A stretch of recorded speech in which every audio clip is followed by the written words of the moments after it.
Welcome to my evening vlog. యాక్చువల్గా ఏంటంటే weather అనేది అంటే మాకు వర్షం పడుతుంది. సో మేమైతే పాప్కార్న్ ప్రిపేర్ చేసుకుందాం అనుకుంటున్నాము. So that first of all అయితే కుక్కర్ పెట్టి సో ఆ కుక్కర్కి మొత్తం ఆయిల్ అప్లై చేస్తామన్నమాట. అప్లై చేసినా పర్లేదు, జస్ట్ దాంట్లో పోసినా పర్లేదు. నెక్స్ట్ వచ్చేసి మేమైతే పాప్కార్న్ తీసుకున్నాం.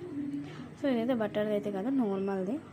సో 2 ప్యాకెట్స్ ఉన్నాయన్నమాట. సో దట్ మేమైతే ఆ పాప్కార్న్ వేసుకున్న తర్వాత సో దాంట్లో కొంచెం పసుపు అండ్ కొంచెం చాట్ మసాలా అండ్ కొంచెం సాల్ట్ అండ్ కొంచెం రెడ్ చిల్లీ పౌడర్ తక్కువ వేసుకోవాలి గైస్, లేకపోతే లాస్ట్లో బ్లాక్గా వచ్చేస్తుంది అనమాట. సో దట్ దాన్ని మిక్సింగ్ చేసి సో మూత అయితే రివర్స్లో పెట్టాలి గైస్, దాన్ని ఫిట్ చేయకూడదు.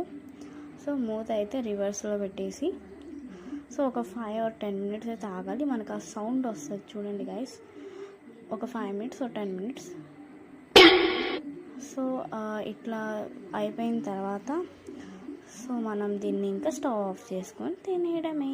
Thanks for watching. Please subscribe చేసుకోండి గైస్. బాయ్.